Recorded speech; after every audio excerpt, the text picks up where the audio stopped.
جب نافرمانی کی قارون نے نافرمانی بڑی زبردست قسم کی خزانہ اس نے خود لپیٹ لیا، نہ زکوٰۃ دیتا، نہ صدقہ خیرات کرتا اور نہ ہی کسی مال میں لگاتا، تو اللہ کے نبی نے کہا یا اللہ یہ تو تیرے راستے سے بھٹک گیا۔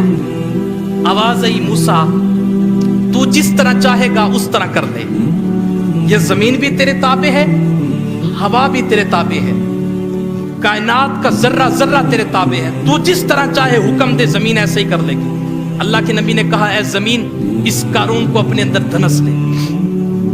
اس زمین نے قارون کو اپنے اندر دھنسنا شروع کر دیا۔ جب گھٹنوں تک پہنچا تو قارون نے کہا موسیٰ معاف کر دے۔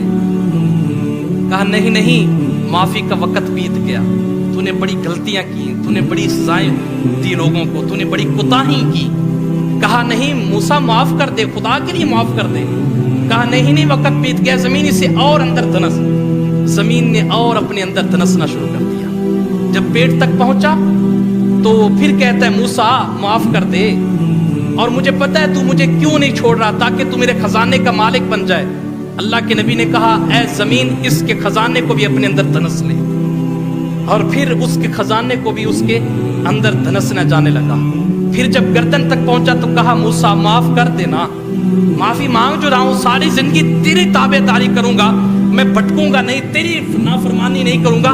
رب کی نافرمانی تو بڑی دور کی بات ہے، میں تیری بات مانتا رہوں گا، لیکن معاف تو کر دے۔ لیکن موسیٰ علیہ السلام نے کہا نہیں، اسے اور اندر دھنس۔ وہ سارا کا سارا اندر دھنس دیا گیا، اس کا قصہ ختم ہوا، اس کی کہانی ختم ہوئی۔ جبریل آ گئے، کہا اللہ کے نبی کیا کہتا تھا،